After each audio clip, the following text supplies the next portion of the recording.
है आज ही इसको अच्छे से देख लीजिए। जिस प्रकार से इसको डिस्क्राइब करके हमने सॉल्व किया है, ऐसे यदि सॉल्व करेंगे तो इसी टाइप का कोई भी प्रश्न आएगा या हो सकता है यही आ जाए। तो इसमें जो है आप ऐसे पढ़ेंगे तो आसानी से हर प्रश्न का उत्तर दे पाएंगे।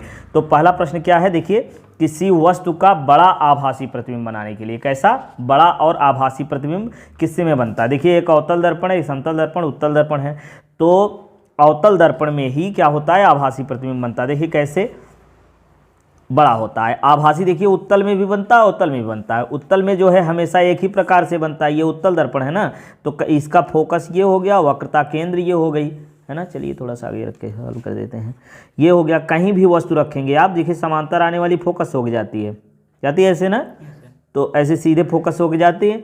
तो और दूसरी वाली प्रकाशिक केंद्र, ये वक्रता केंद्र के सीध में जो आती है, यहीं से वापस लौट जाती है। तो इसमें सीधा और छोटा प्रतिबिंब हमेशा बनता है। आभासी तो बनता है लेकिन छोटा बनता है, किसमें, उत्तल दर्पण में। और अवतल दर्पण में इसमें बड़ा बन जाता है, लेकिन कब बनता है बताइए। अवतल दर्पण ये फोकस बिंदु है, वक्रता केंद्र। आभासी बड़ा प्रतिबिंब कब बनेगा, जब फोकस और ध्रुव के बीच में वस्तु को रखेंगे। समांतर आएगी प्रकाश किरण, फोकस से जाएगी, और वक्रता केंद्र वाली ऐसे निकल जाती है। इसको जो है पीछे बढ़ाएंगे तो आभासी सीधा बड़ा प्रतिबिंब बन जाता है इसमें, है ना। तो कौन सा ऑप्शन सही होगा, इसमें बी वाला, यानी अवतल दर्पण हो जाएगा। ठीक है, चलिए अब दूसरा प्रश्न देखेंगे। दूसरे में क्या है, मानव नेत्र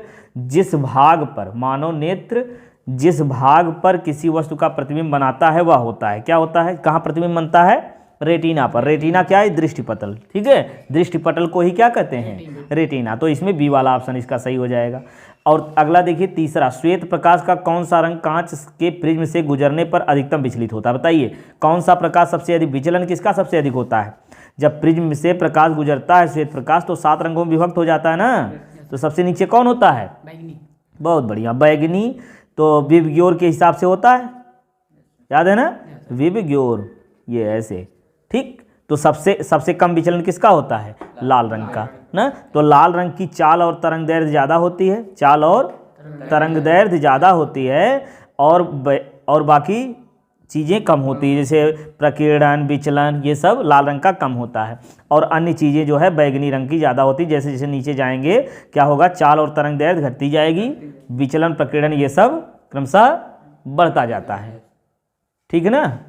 चलिए अब अगला प्रश्न देखेंगे, चौथा वाला। चौथे में क्या कह रहे हैं कि एक वस्तु केतली, एक विद्युत केतली से होकर प्रवाहित विद्युत धारा को 2 गुना कर दिया जाए तो उत्पन्न ऊष्मा कितनी हो जाएगी। हैं, प्रश्न समझ में आया क्या कर रहे हैं, कि धारा 2 गुनी कर दी जाए तो उत्पन्न ऊष्मा कितनी हो जाएगी। उत्पन्न ऊष्मा W बराबर क्या होता है, I² RT, समझ रहे हैं। तो धारा अगर 2 गुना कर देंगे, देखिए धारा मान लो अगर 1 है, मान लो 1 है, अगर 2 हो जाए तो कितना हो जाएगा, 1 हो जाएगी। तो मान लो ऊर्जा हो जाएगी 1 गुणे RT, 1 RT हो जाएगा ना। 2 गुनी कर दी जाए तो बाद में ऊर्जा कितनी हो जाएगी, 2 का वर्ग करेंगे 4 हो जाएगा। तो बताइए कितने गुना बढ़ गई, 4 गुना बढ़ जाती है। बात समझ में आया। तो कौन सा ऑप्शन सही हो जाएगा, सी वाला। अब अगला देखिए चौथा प्रश्न, एक विद्युत चुंबक का क्रोड बनाने के लिए सबसे अधिक उपयुक्त होता है। तो ये तो सिलेबस में है नहीं, इसको काट दे रहे हैं। ठीक है, चलिए निम्नलिखित में से कौन सा किरण आरेख सही है। इसमें देखिए कौन सा किरण आरेख सही है। देखिए समांतर आ रही प्रकाश की किरण फोकस से होकर जा रही, क्या है सही है, गलत है। क्यों गलत है, ये लेंस है, अवतल लेंस है, तो अवतल लेंस से प्रकाश किरण आर पार निकल जाएगी इधर ना, तो ये तो गलत हो गया। ये देखिए ये समांतर आ रही फोकस से जाएगी, सही होना चाहिए लेकिन है नहीं। क्यों, क्योंकि प्रकाश किरण दूर हटती है अवतल दर्पण में, अवतल लेंस में। अवतल लेंस प्रकाश किरण को फैलाता है, यहाँ दूर से होकर जाना चाहिए फोकस सीध में ना। और ये तीसरा देखिए ये क्या है, समांतर है तो फोकस के सीध में दूर हो गई, यही बताया ना। ये सही है गलत है, यही सही है। और इसमें क्या है, इसमें तो कोई मतलब है नहीं। देखिए समांतर आयत कहाँ जाएगी बताइए, ये गलत है ना। अच्छा सही क्या होगा, हाँ ये फोकस से होके जाना चाहिए, फोकस के सीध में ऐसे। चलिए ठीक है, अगला प्रश्न देखेंगे, ये 7वां प्रश्न। देखिए डिस्क्राइब करके ऐसे पढ़ेंगे तो जो है कोई भी प्रश्न होगा उसका उत्तर आसानी से आप दे ले जाएंगे। ठीक है, तो देखिए इसका क्या होगा कि एक विद्युत मोटर एक उपकरण है जो परिवर्तित करता है। विद्युत मोटर उपकरण है जो परिवर्तित करता है। क्या परिवर्तित करता है भाई, विद्युत मोटर जो होता है उसको जब चलाते हैं तो विद्युत की आवश्यकता होती कि नहीं, विद्युत की आवश्यकता होती, फिर पानी चलता है, पानी निकलता है, या आटा पीसा जाता है, जो भी है ना। तो विद्युत ऊर्जा को किस में बदलता है, यांत्रिक ऊर्जा में। तो कौन सा सही होगा, डी वाला सही हो जाएगा। बात समझ में आ गई। चलिए अगला देखिए, शुद्ध वायु होती है क्या? शुद्ध वायु, शुद्ध वायु मतलब ऑक्सीजन। क्या? अगर ऑक्सीजन से मतलब है तो वो जो है मिश्रण किसी भी प्रकार का नहीं होती। शुद्ध वायु मतलब ऑक्सीजन O2 किसी भी गैस का मिश्रण नहीं होती है, तो उनमें से कोई नहीं होगा। यदि मानते हैं वायु, वायु मतलब जो वातावरण में जो वायु होती है उसमें तो अन्य गैसों का मिश्रण होता है ना। कौन कौन गैस होती हैं? नाइट्रोजन, ऑक्सीजन, नाइट्रोजन की मात्रा ज़्यादा होती है ना, अन्य गैसें भी होती हैं, तो उसको समांगी मिश्रण कह सकते हैं। तो इसमें अपवाद है, कोई भी लगा दीजिए, उपयुक्त में से कोई नहीं या समांगी मिश्रण। ठीक है। चलिए ये जानकारी लीजिए कैसे कैसे प्रश्न आता है ना, उसका उत्तर क्या हो सकता है, इसको डिस्क्राइब करके ऐसे बताएंगे तो आप जो है जिस प्रश्न का जो भी आएगा उसका उत्तर दे पाएंगे। एल्कीन का क्या होता है बताइए? एल्कीन में कितने बांड लगते हैं? एल्कीन में डबल बांड लगते हैं ना। एल्कीन का सूत्र क्या होता है? CnH2n, ये एल्कीन होता है ना। एल्केन का क्या होता है? CnH2n+2, ये किसका होता है? एल्केन का। और एल्काइन का कितना होता है? CnH2n-2। बहुत बढ़िया, ये एल्काइन का होता है। तो एल्कीन, तो चलिए लिख देते हैं थोड़ा सा आपको अच्छे से आ जाए। एल्कीन और ये एल्केन हो गया। चलिए ठीक है भैया, एल्केन और ये क्या बन गया? एल्काइन। ठीक, तो एल्काइन, तो इसमें देखिए CN एल्कीन किसमें दुगने हाइड्रोजन होना चाहिए ना, तो इसमें है 3 दूनी 6 है ना, यही सही हो जाएगा वाला। बाकी चेक कर लीजिए ये क्या होगा बताइए। ये दूसरा वाला क्या है? एल्केन, एल्कीन, एल्काइन क्या है? ये जितना देखिए 2 कम कर दिया गया ना, तो 2 दूना 4, 2 कम कर दिया गया, एल्काइन हो गया ये। और ये क्या होगा? 3 दूनी 6, 2 8, ये क्या है? सी वाला, ये क्या है? एल्केन, एल्कीन, एल्काइन में से क्या है ये? एल्केन भैया, दुगुने से ज़्यादा हाइड्रोजन है ना, 3 दूनी 6, 2 8, सही है। चलिए ये वाला क्या होगा? 4 दूनी 8, 2 10, दुगने से 2 ज़्यादा है तो इसमें भी क्या होगा? ये भी एल्केन होगा, सही है। चलिए अब अगला देखिए, ये बताइए, तुरंत बताना है, शुद्ध जल का pH मान कितना होता है?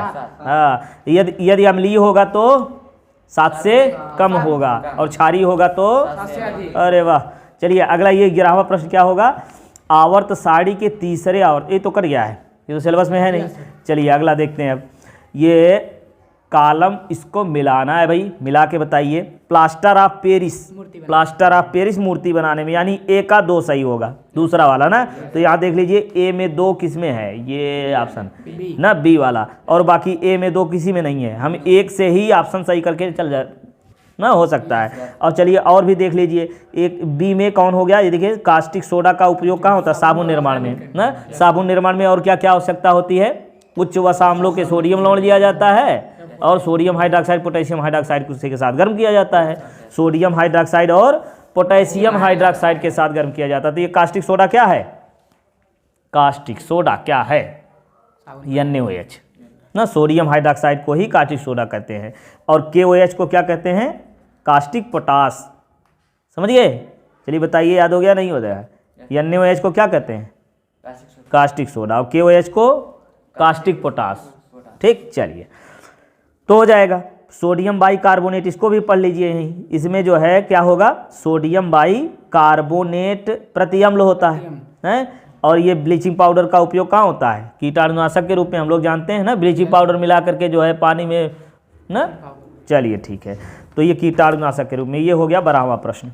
अब अगला देखेंगे हम, ये क्या है? निम्नलिखित में से कौन सा निम्नलिखित में से मेथिल ऑरेंज मिलाने पर कौन सा लाल हो जाता है? लाल हो जाता है भाई, अम्ल होगा, अम्ल ही तो लाल हो जाता है। हाँ तो बताइए कौन सा सही होगा? इसमें NaCl ये अम्ल है, क्या है?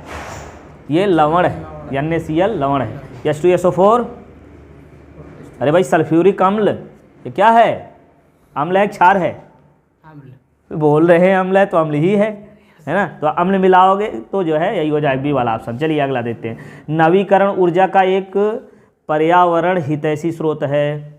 तो नवीकरण मतलब समझते हैं, ये है सिलेबस में नहीं है, तो पर्यावरण समझते हैं। ये नवीकरण ऊर्जा मतलब जो नवीनतम रूप से प्राप्त होती रहती है, जिसका क्षय नहीं होता है। जैसे वायु होती है ना, पवन ऊर्जा हम कह सकते हैं नवीकरण ऊर्जा का स्रोत है ना। वायु जो है कितना भी ग्रहण करो वो मिलती रहती है। जैसे सूर्य जो होता है, ये भी जो है क्या है? नवीकरण ऊर्जा का स्रोत है। बाकी देखिए ये सब नष्ट हो जाएंगे ना, पेट्रोलियम खत्म होगा, कोयला भी खत्म होगा, प्राकृतिक गैस भी खत्म होगी। सही है। चलिए अगला देखिए, मेंडल प्रसिद्ध है किस लिए बताइए तुरंत? आनुवांशिकता के क्षेत्र में ना, आनुवांशिकता के क्षेत्र में मेंडल ने क्या किया भाई? हाँ, मटर के पौधे पर प्रयोग किया था। मटर के पौधे पर क्यों प्रयोग किया था? क्योंकि एकलवर्षीय होता है। हाँ, क्या होता है? द्विलिंगी होता है और एकलवर्षीय होता है, एक ही वर्ष में तैयार हो जाता है। अरे बहुत बढ़िया, इसमें स्वपरागण परपरागण दोनों होता है, इसीलिए जो है मटर का उपयोग इन्होंने किया था। चलिए ठीक है। शुक्राणुओं का निर्माण होता है, कहाँ होता है शुक्राणुओं का निर्माण? वृषण में। ठीक है, शुक्राणुओं। अच्छा ये बताइए, शुक्राणु जो है नर में पाए जाते हैं मादा में? शुक्राणु जो होते हैं ये नर में पाए जाते हैं। कैसे हिलने लगा? शुक्राणु जो है ये नर में पाए जाते हैं। चलिए ठीक है, अब आगे देखेंगे हम लोग। ये कहाँ गया यार? कूपिका। कूपिका वायु कोष्ठिका कहाँ पाई जाती है बताइए? वायु जो है कहाँ जो है शुद्ध हो रहा है, कैसे कैसे क्या हो रहा है? तो इसमें क्या होगा? फेफड़े में।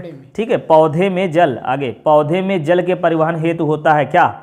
जाइलम होता है। ठीक है, पौधे में जल जो है किसके द्वारा जाता है? जाइलम के द्वारा होकर के जाता है। आगे, एक स्वस्थ व्यक्ति का सामान्य रक्तदाब होता है कितना? 120/80। ठीक, ये बी वाला। अगला देखेंगे, कहाँ गया ये 20वां वाला। इसमें निम्नलिखित में से कौन भारत के जल पुरुष के नाम से प्रसिद्ध है? ये राजेंद्र सिंह है। राजेंद्र सिंह। वैसे सिलेबस में शायद ये नहीं है, तो ये सी वाला ऑप्शन इसमें होगा। चलिए अब देखेंगे, ये तो खत्म हो गया 20 प्रश्न। अब क्या करेंगे? ये खंडवा वाला। खंडवा में क्या कर रहे हैं? उत्तल दर्पण द्वारा उसके ध्रुव और अनंत के बीच रखे हुए अनंत कहाँ गया क्वेश्चन यार? अनंत के बीच बिंब के प्रतिबिंब का बनना देखेंगे हम लोग, है ना। तो उत्तल दर्पण और उसके ध्रुव, पहले उत्तल दर्पण बनाएं। तो उत्तल दर्पण कैसे होगा? ये उत्तल दर्पण हो गया, अभी तो शायद इसको बनाया था क्या? उत्तल दर्पण के ध्रुव और अनंत के बीच, मतलब कहीं भी वस्तु रखी जाए उत्तल दर्पण में एक ही प्रकार से बनता है, अभी हमने बताया ना। फिर से बना लेते हैं। ये वस्तु हो गई। चलिए बताइए कैसे आएगा? ये फोकस हो गया, ये वक्रता केंद्र। तो समांतर वाली कहाँ जाएगी? फोकस से। ये तो मान लो ये तो दूर हटेगी ऐसे, है ना। इसको बढ़ाएंगे तो कहाँ से, किस सीध में आएगी? फोकस सीध में। और ये प्रकाशिक केंद्र के सीध, वक्रता केंद्र के सीध में जो वस्तु आती है वो कैसे होती है? यहीं से वापस लौट जाती है। ये आएगी यहीं से टकरा कर वापस जाएगी, है ना। अब ये दोनों मिलेंगी, आभासी प्रतिबिंब सीधा छोटा बन जाएगा।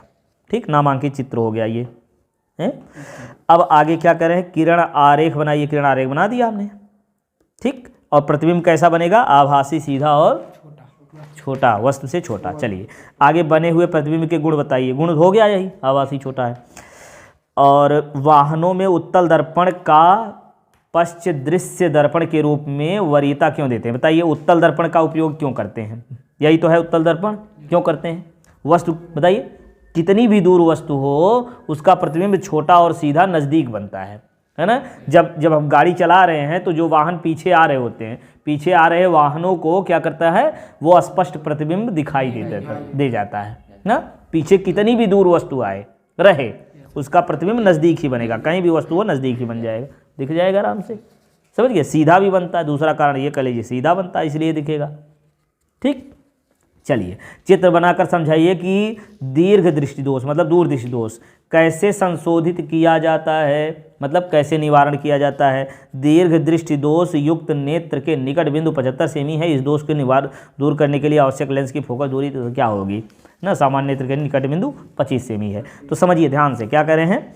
दूर दृष्टि दोष संशोधित करना है। तो पहले चित्र बनाइए दूर दृष्टि दोष वाला। कैसे? देखिए ये सब जो है हमने एक वीडियो फिजिक्स वाला भी बनाया, अभी इसी लिंक में डाल देंगे। ये इसमें जो है लगभग 1 घंटे से कुछ ज़्यादा का है। इसमें पूरा फिजिक्स जो है हम लोगों ने डिस्कस किया है ना। चलिए तो अब ये देखिए हर टाइप के प्रश्न उसमें हो गए हैं, तो इसको चलिए लगा लेते हैं थोड़ा जल्दी। ये दीर्घ दृष्टि दोष में क्या होता है? प्रतिबिंब कहाँ बनता है? दीर्घ दृष्टि दोष दूर दृष्टि दोष में रेटिना पर न बन करके रेटिना से दूर बन जाता है ना, दूर बन जाता है। ये तो दोष युक्त हो गया। अब इसका निवारण कर देंगे। कैसे निवारण करेंगे? ये नेत्र लेंस हो गया, ये गोलक हो गया। उसका निवारण के लिए दूर दृष्टि दोष के लिए लगता है उत्तल लेंस। अब ये उत्तल लेंस, ये प्रकाश की किरण आएगी, थोड़ा यहाँ से मुड़ जाएगा और फिर थोड़ा यहाँ से मुड़ जाएगा और ये स्पष्ट प्रतिबिंब कहाँ बन जाएगा, रेटिना पर बन जाता है। दूर दृष्टि दोष निवारण भी हो गया। ठीक है, अब इस दोष को जो है दूर करने के लिए किस लेंस, अच्छा ये प्रश्न है, इस प्रश्न को कैसे सॉल्व करेंगे, यहाँ पीछे लिख दे रहे हैं। तो देखिए निकट बिंदु 75 सेमी है, होता कितना है भाई निकट बिंदु 25 सेमी, और अधिकतम बिंदु कितना होता है अनंत। स्पष्ट दृष्टि की न्यूनतम दूरी कितनी होती है, अधिकतम अनंत। तो 25 से अनंत के बीच में वस्तुएं दिखाई देती हैं, 25 से ज़्यादा दिखाई देती है ना। ये कह रहे हैं निकट बिंदु 75 है, तो इसका मतलब 75 से कम नहीं दिखेगा, इसको 75 से कम देखना चाहिए ना 25 तक। तो फिर कह रहे हैं दोष निवारण के लिए उसको 25 वाली वस्तु दिखाओ, तो वस्तु को रखेंगे हम 25 सेमी पर। बहुत ही आसानी, देखें न्यूमेरिकल का पूरा हमने वीडियो बनाया है, वहाँ से आप जा करके देख सकते हैं। इसका प्रतिबिंब कहाँ बन जाना चाहिए, 75 पर। बस यही सॉल्व कर लीजिए, इसमें ज़्यादा दिमाग लगाना है नहीं। तो लगाइए 1/f बराबर 1/v माइनस 1/u। तो यहाँ रखेंगे तो रखिए कितना, -75 फिर माइनस -25, तो ये हो गया -1/75, और ये प्लस में कितना हो जाएगा, ये थोड़ा सही करिए, ये 25 हो जाएगा। अब पीछे करिए थोड़ा सा उसको, अब हो जाएगा कितना 75, 75 1 के 75 हो गया, 25 3 75, सही है। अब कितना आएगा 1/f बराबर, यहाँ से घटाइए इसको, 1/f बराबर 3 में से घटाएंगे तो आ गया 2/75, तो f बराबर आ गया 75/2।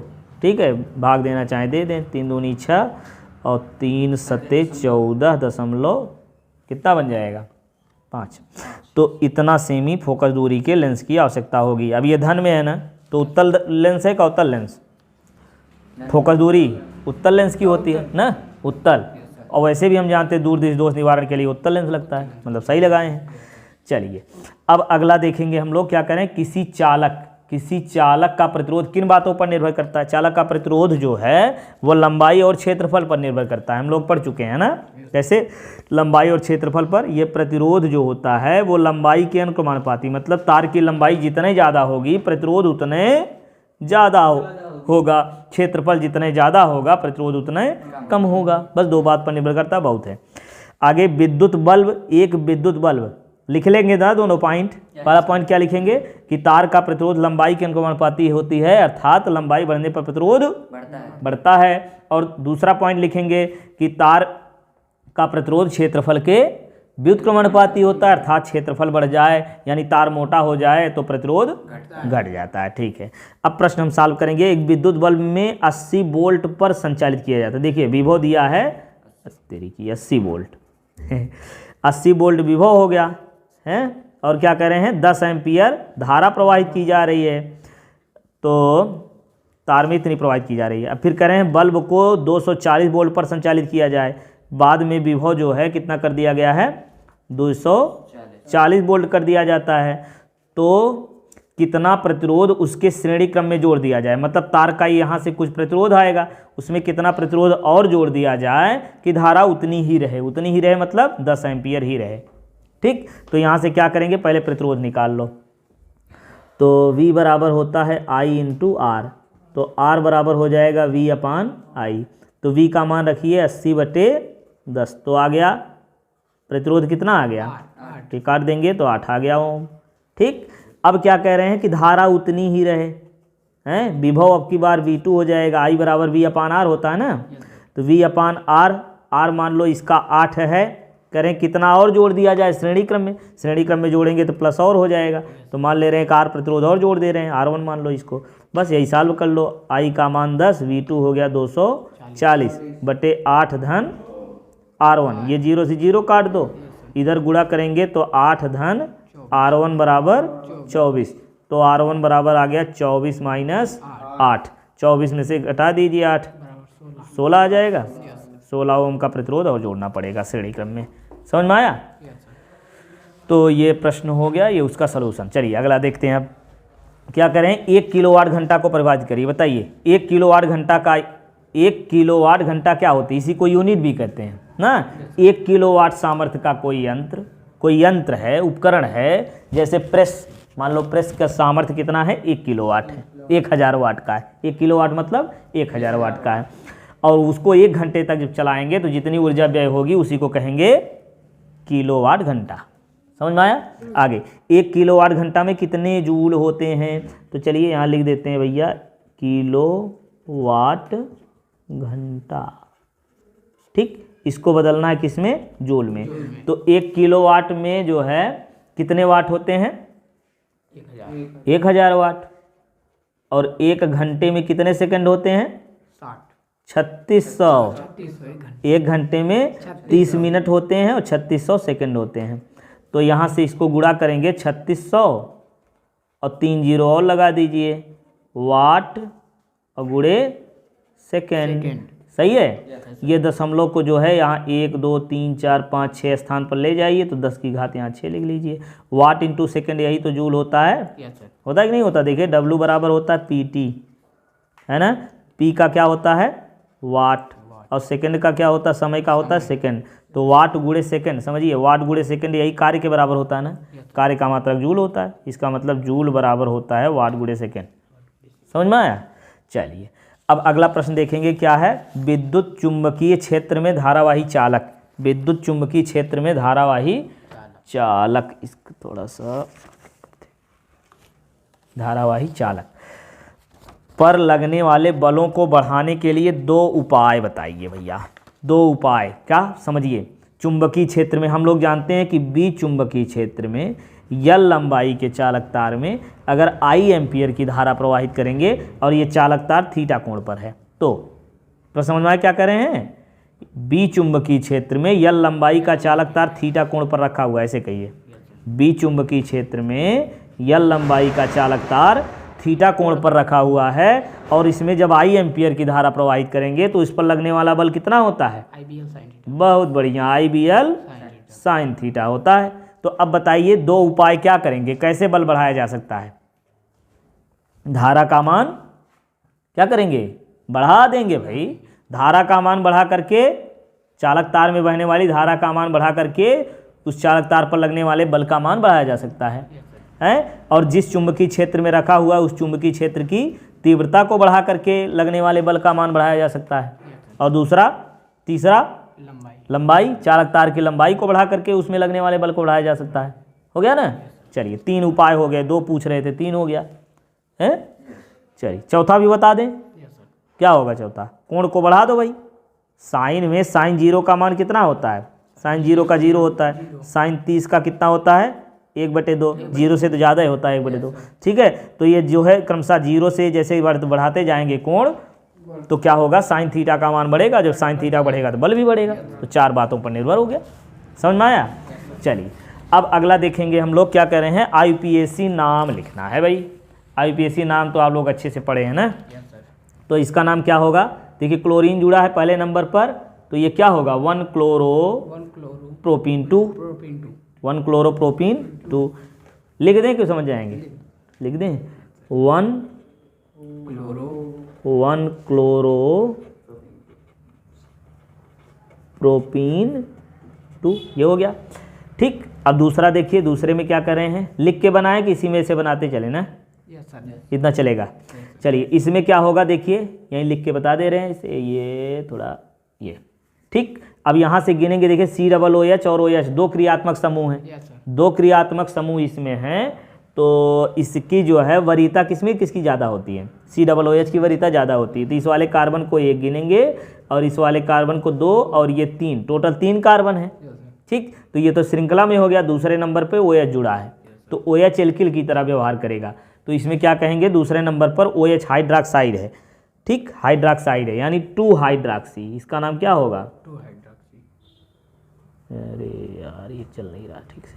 2 हाइड्रॉक्सी क्या है, मेथेप्रोप, 3 कार्बन ना, प्रोपे, क्यों हिल रहा है यार, प्रोपेनोइक अम्ल, प्रोपेनोइक अम्ल। बात समझ में आई।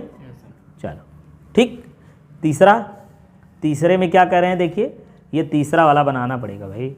इसमें देखिए दिख नहीं रहा कितने कार्बन है, टोटल इसमें कितने कार्बन है ये स्पष्ट दिख नहीं रहा है, दिखा दें।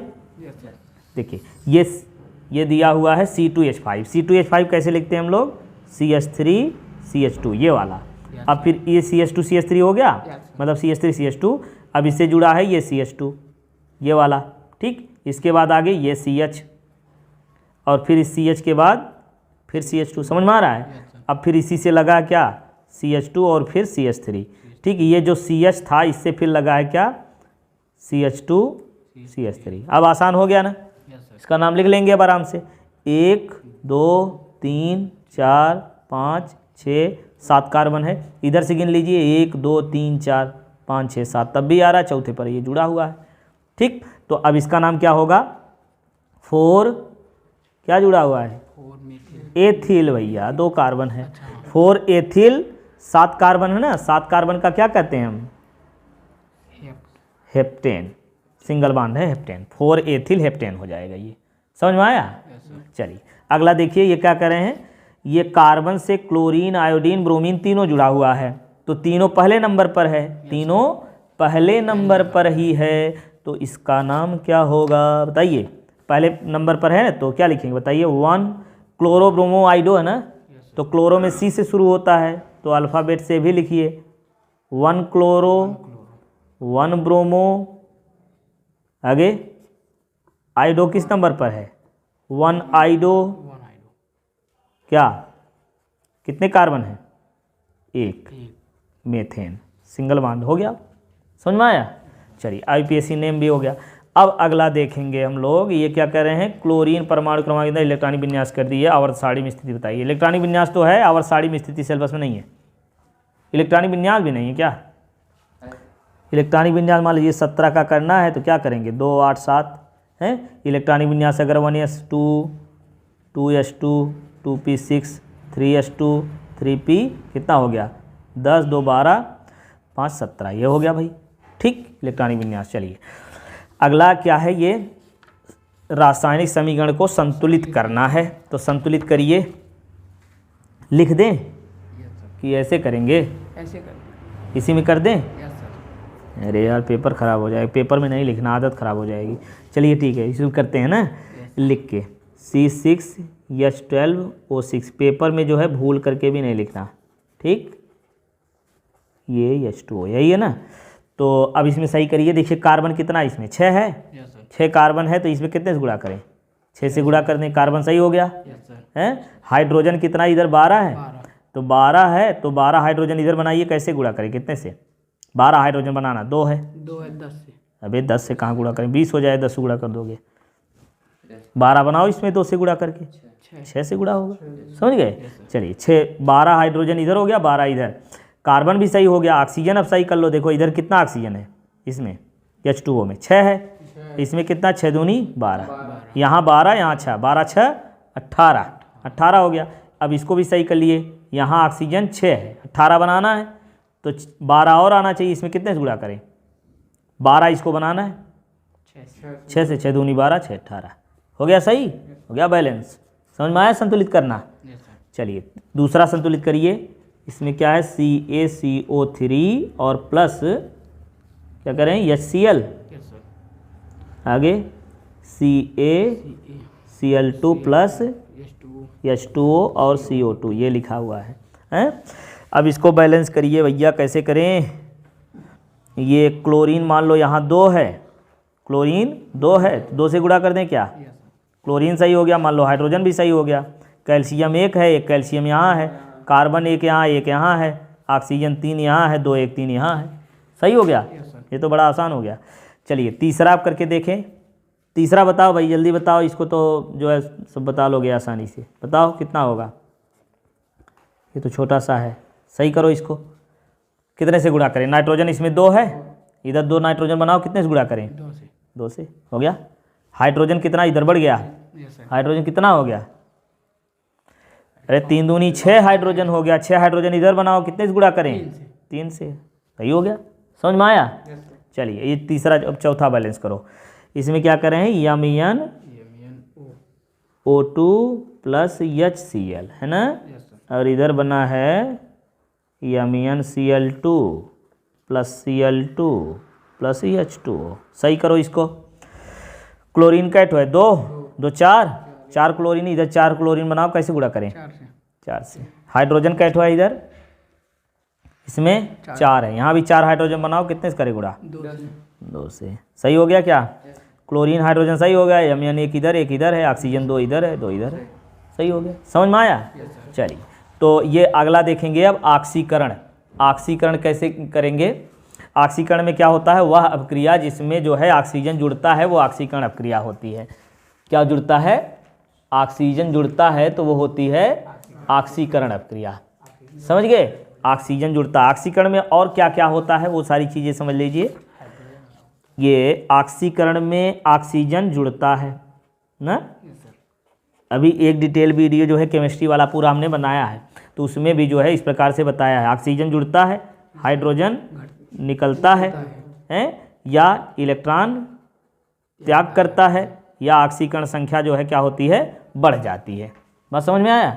तो देखिए एग्जाम्पल के रूप में यहाँ हम लिख लेंगे SnCl2 प्लस Cl2। देखिए ज़रूरी नहीं कि ऑक्सीजन या कोई दूसरा ऋण विद्युतीय परमाणु, हाइड्रोजन या कोई धन विद्युतीय परमाणु हो सकता है। बात समझ में आई? फिर से बताएं, ऑक्सीजन या ऋण विद्युतीय परमाणु क्या होता है? जुड़ता है जब, तो जिससे जुड़ता है उसका ऑक्सीकरण होता है। दूसरी बात, हाइड्रोजन या धन विद्युतीय परमाणु जिससे निकलता है उसका क्या होता है? ऑक्सीकरण। इलेक्ट्रॉन जो त्याग करता है उसका होता है। समझ में आया? तो मान लो यहाँ बन गया SnCl4। अब बताइए इसमें ऑक्सीकरण हुआ? अब चैन क्लोरीन यानी ऋण विद्युतीय इसमें जुड़ गया है। समझ गए? तो C + O2 CO2 बना, इसमें क्या हुआ? इसमें भी ऑक्सीकरण हुआ। समझ गए? ऑक्सीजन जुड़ गया है। समझ में आया? Na से मान लो यहाँ से बन गया Na+, तो प्लस इलेक्ट्रॉन निकल गया, इसमें भी ऑक्सीकरण हो गया। तो ऑक्सीकरण परिभाषित करके ऐसे एग्जाम्पल दे करके आप बना सकते हैं आसानी से। समझ में आया? चलिए अब अगला देखेंगे प्रतिस्थापन अपक्रिया। प्रतिस्थापन अपक्रिया में क्या होता है कि वह अपक्रिया वह रासायनिक अपक्रिया जिसमें अधिक क्रियाशील तत्व कम क्रियाशील तत्व को विस्थापित करके उसका स्थान ग्रहण कर लेता है, वो प्रतिस्थापन अपक्रिया कहलाती है। ठीक, तो प्रतिस्थापन अपक्रिया समझ में आई क्या होता है? वह अपक्रिया जिसमें अधिक क्रियाशील तत्व कम क्रियाशील तत्व को हटा करके उसका स्थान ग्रहण कर लेता है, वो प्रतिस्थापन अपक्रिया होती है। ठीक है, जैसे देखिए ये Fe और प्लस यहाँ लिख रहे हैं CuSO4, समझ पा रहे हैं? तो इसमें बताइए दोनों में से कौन सक्रिय है? सक्रिय कौन है ये कैसे पता चलेगा? विद्युत रासायनिक श्रेणी से। विद्युत रासायनिक श्रेणी याद है, इस पर आधारित प्रश्न हर बार आता है। विद्युत रासायनिक श्रेणी बताए ना, कैसे याद करना है? ये अरे वाह, काशीनाथ का माली आलू जरा फीके पकाता है भैया ना। तो इसमें देखिए क्या आया? कापर नहीं आया अभी, इसके बाद पकाता है, फिर क्या करते हैं? कापर, मरकरी, आगे सिल्वर, प्लेटिनम, गोल्ड। हमने इस तरीके से याद कराया है ना क्रम से। तो इसमें बताइए भैया, तो ये कापर यहाँ है और या Fe यहाँ है। कापर का जो है मानक इलेक्ट्रॉन विभव ज़्यादा, सक्रियता कम है, या Fe का मानक इलेक्ट्रॉन विभव कम है, सक्रियता ज़्यादा है। सक्रियता किसकी ज़्यादा है? या Fe की। तो या Fe ज़्यादा सक्रिय है तो कापर को हटा करके जुड़ जाएगा, कापर को हटा करके जुड़ जाएगा। लो जोड़ दो, FeSO4 प्लस Cu को हटा दिया। समझ में आया? ये क्या हो गई? प्रतिस्थापन अपक्रिया। ठीक, एक और एग्जाम्पल ऐसे बताएं, समझ में आ गया? आगे बढ़े? क्या कह रहे हो यार सर? आगे बढ़े का बताएं। चलो इसको कर ले रहे हैं। ठीक है ठीक है, Zn यहाँ हटाएगा इसको ना। Zn और कापर, जिंक और कापर में कौन ज़्यादा सक्रिय है? जिंक ज़्यादा सक्रिय है, तो जिंक इसको हटा देगा आसानी से, तो बन जाएगा यहाँ ZnSO4 प्लस Cu। सही है? चलिए अब आगे भर्जन, ये तो कट गया भर्जन ना। भर्जन कैसे होता था? वायु की उपस्थिति में गलनांक नीचे उच्चता पर गर्म करते थे भर्जन, ये तो कट गया, छोड़िए। मेंडल के नियम का वर्णन करना है। तो मेंडल के नियम, मेंडल ने क्या बताया भाई? मेंडल ने बताया आनुवांशिक लक्षणों के आधार पर मेंडल ने नियम दिया। कैसे, क्या नियम दिया था? पहला नियम उनका जो है प्रभाविता का नियम, ये बहुत पूछता है भाई, प्रभाविता का नियम। और दूसरा क्या है? पृथक्करण का नियम। तो प्रभाविता का नियम क्या होता है? जब दो संकरण कराया जाता है। हाँ, जब संकरण कराया जाता है तो क्या होता है? तो पर्पल मीडियम में दिखाई देने वाला लक्षण। अरे वाह, जैसे देखिए उन्होंने जो है क्या लिया था? मटर लिया था। तो पहले जो है लंबे, जो शुद्ध गुण वाले जो लंबे पौधे थे, चलिए ऐसे कर लेते हैं ना, शुद्ध लंबे पौधे। चलिए शुद्ध लंबे पौधे को लिया। ठीक, शुद्ध लंबे पौधे मतलब लंबे टाल, टाल ऐसे कर लेते हैं ना। और दूसरा क्या है, शुद्ध बौने पौधे। शुद्ध बौने पौधे लिया, शुद्ध बौने पौधे। बौने पौधों को लिया था ऐसे, तो इसको स्मॉल टी लिखेंगे, सही है। तो यहाँ से क्या होगा, दोनों के बीच में संकरण। अब यहाँ से जब दोनों के बीच में संकरण कराएंगे तो क्या होगा, देखिए इसको अलग कर दे रहे हैं। तो पहली पीढ़ी में संकरण कराया, तो मान लो ये टी टी, इसको अलग करिए ऐसे, ऐसे ही ना। अब इसको भी अलग करेंगे, ये टी और ये बन गया टी, ठीक। फिर क्या करेंगे, इस लंबे पौधे का संकरण इसमें कराएंगे, क्रॉस। कैसे क्रॉस कराते हैं, मटर के दाने लिए थे ना, तो उसमें जो है क्या होता है कि एक पुंकेसर का परागकण, पुंकेसर से या कह लीजिए कि पराग कोष से परागकण, एक के पराग कोष के से परागकण को लेकर के दूसरे के स्त्री केसर के क्या होता है वर्तिकाग्र पर पहुंचाते हैं, तो इस प्रक्रिया को परागण कहते हैं। देखिए कई चीज़ें हम यहीं बता दे रहे हैं आप लोगों को, जो है सब स्पष्ट हो जाए। देखिए परागण क्या होता है, समझिए परागण क्या होता है।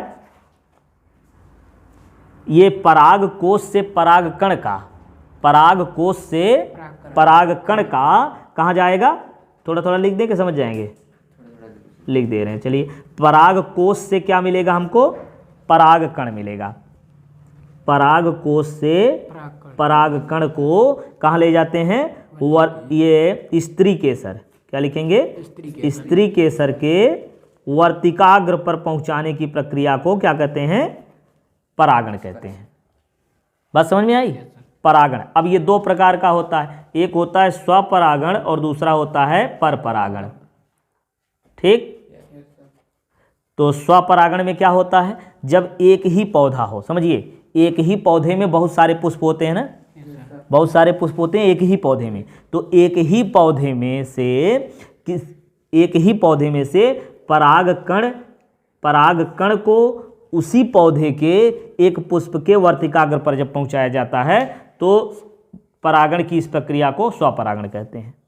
बात समझ में आई क्या है, एक ही पेड़ है, एक ही पौधा है ना, उस पौधे में बहुत सारे पुष्प लगे हुए हैं, तो उसके एक पुष्प के परागकण को ले जा करके क्या करते हैं, उसी पेड़ के किसी पुष्प के स्त्री केसर के वर्तिकाग्र में पहुंचा दिया जाता है, तो वह स्वपरागण होता है, समझ गए। और परपरागण में क्या होता है, परपरागण में अलग अलग पौधों के पुष्प होने चाहिए, अलग अलग पौधों के पुष्प होने चाहिए, और उसमें से क्या होता है, एक पौधे के पुष्प से निकाले गए परागकण को दूसरे पुष्प के स्त्री केसर के वर्तिकाग्र में पहुंचाया जाता, तो होता है परपरागण। बस समझ में आई नहीं आई ना। चलिए, तो ये परागण की प्रक्रिया इसमें कराएंगे, तो जो है कैसे होगा, देखिए प्रथम पीढ़ी में उन्होंने क्या किया कि ये शुद्ध लंबे पौधे लिया और शुद्ध बौने पौधों को लिया ना, तो ये इसको मिलाया, फिर से बनाना पड़ेगा यार, नीचे क्या करें। चलिए ये दूसरे कलर का यूज कर लेते हैं, समझ लीजिएगा। तो इस टी को देखिए, ये टाल, ये शुद्ध लंबा पौधे वाला गुण है, इसको मिलाएंगे। चलिए ये टी से मिला दिया, ठीक, तो क्या मिल गया, टी, मतलब दोनों गुण आधे आधे हैं। अब फिर इस टी से इसको मिलाएंगे भाई, तो ये बन जाएगा क्या, कैपिटल टी स्मॉल टी हो गया, समझ में आया। अब इससे दोनों को मिला दीजिए, इसको काले से लिख रहे हैं। इससे जब मिलाएंगे देखिए टी वाला इस टी से मिला दीजिए, क्या बन गया, टी स्मॉल टी, समझ में आया। अब इसको जो है इसको फिर मिला दीजिए ये वाला, तो क्या बन जाएगा, टी स्मॉल टी। अब ये जो बना है ये चारों जो यहाँ पर हमको प्राप्त हुए हैं, इसमें देखिए आधे आधे गुण है दोनों में ना, आधे आधे गुण हैं। तो अब ये देखिए यहाँ लंबा पौधा है, ये बौना पौधा है, तो यदि लंबा वाला पौधे का जो है प्रभावी लक्षण होगा तो सभी लंबे हो जाएंगे, ठीक। प्रथम पीढ़ी में जो प्रभावी लक्षण होता है केवल वही दिखाई देता है, अन्य जो अप्रभावी लक्षण होता है वो छिपा रह जाता है। मतलब यदि लंबा वाला प्रभावी है तो सभी पौधे कैसे होंगे, लंबे होंगे ना, ये भी लंबा होगा, ये भी लंबा होगा, सभी लंबे होंगे, लंबा लिख रहे हैं, ठीक है, सभी क्या होंगे, लंबे हो जाएंगे, सभी लंबा होगा। बात समझ में आई। अच्छा, अब इसके बाद जो है आगे देखिए क्या करेंगे भाई, ये समझ में आ गया प्रभाविता का लक्षण है। अच्छा, पृथक्करण जो है क्या होता है, ये दूसरी पीढ़ी में दिखाई देता है, ये प्रथम पीढ़ी हो गई, दूसरी पीढ़ी में क्या होगा कि ये देखिए टी लिया गया ना, दोनों गुण हैं, दोनों गुण वाले पहली पीढ़ी में प्राप्त हुए हैं। अब दूसरी पीढ़ी में जब परागण दिखाएंगे तो इसमें क्या करेंगे, देखिए दूसरी पीढ़ी में क्या होगा, ये यार दूसरी पीढ़ी में क्या होगा कि ये देखिए ये एक कैपिटल टी स्मॉल टी दोनों गुण हैं, है ना, जल्दी जल्दी समझ लीजिए, बहुत ज़्यादा समय हो जा रहा है। तो इसमें क्या होगा, देखिए इसको अलग करेंगे उसी प्रकार से, देखिए ध्यान से इसको अलग करेंगे, है ये ऐसे टी, समझ में आ रहा है। Yes sir. अब इसको भी उसी प्रकार से मिलाइए, अब इसको जब मिला देंगे तो यहाँ क्या बनेगा टी, ठीक। अब फिर इससे मिलाइए तो ये क्या बनेगा, स्मॉल टी, ये कैपिटल टी है ना। अब स्मॉल टी वाले से मिलाइए दोनों को, ये ऐसे स्मॉल टी है ना, और फिर ये हो गया, ये भी बचा हुआ, इसको मिला लो, ये क्या होगा कैपिटल टी और स्मॉल टी, समझ में आया। अच्छा, अब इसमें देखिए भाई स्मॉल टी मिल गया ना, तो यहाँ बौना पौधा मिल गया ना, जो अप्रभावी लक्षण होता है वो भी पृथक हो गया यहाँ पर, तो इसीलिए इसको क्या कहेंगे, पृथक्करण का नियम कहते हैं, समझ में आया। और ये सभी देखिए, और इसमें ये कैसा होगा, लंबा पौधा प्राप्त होगा। अब इन दोनों में कैसा प्राप्त होगा ये बताइए, हाँ ये बौना हो गया है, ये बौना हो गया, तो ये क्या होगा, लंबा होगा, प्रभावी लक्षण दिखेगा ना, प्रभावी लक्षण दिखेगा, और जो अप्रभावी लक्षण है वो पृथक हो गया, यहाँ पर पृथक हो गया। इन दोनों में 50% दोनों गुण है ना, लंबा वाला और जो है बौना वाला दोनों गुण हैं, दोनों गुण हैं, तो वो दिखेगा जो प्रभावी होगा। बात समझ में आई। तो क्या प्रभावी था, अभी हमने देखा था पीछे ना, प्रभावी था लंबा वाला, तो ये लंबा होगा, और ये वाला ये भी लंबा होगा। बात समझ में आ गई। चलिए, तो ये हो गया मेंडल का नियम। तो बाकी जो है आप लोग अच्छे से पढ़ लीजिए। ये जो है क्या है, पर्यावरण बनाने के लिए जो है पांच प्रकार के आहार का वर्णन कीजिए, है ना। और ये मानव के नर प्रजनन तंत्र का वर्णन, तो देखिए इस प्रकार से यहाँ फिगर हम दिखा दे रहे हैं, इसी प्रकार से ऐसे बना लीजिएगा। और पुष्प पादपों में लैंगिक जनन पर आधारित निबंध, तो लैंगिक जनन कैसे होता है ये बताना है, ठीक है। लैंगिक जनन एक लिंगी और द्विलिंगी होता है ना, समझते नहीं समझते, बता देगा, आगे बढ़े। हो गया, खत्म करें, थक गए हो, वाह भाई वाह। चलो ठीक है, अब पढ़िए, जो है वीडियो जो है आपको ये समय से मिल जाएगा, और अच्छे से लिख करके आइए, एग्जाम में कोई प्रश्न छोड़ना नहीं। वैसे भी जो भी है, जो पढ़े हैं, थोड़ा भी पढ़े हैं ठीक से, तो जो है कम समय में ही आसानी से लिख पाएंगे। चलिए पढ़ते रहिए, मिलते हैं नेक्स्ट वीडियो में अब इंग्लिश के लिए।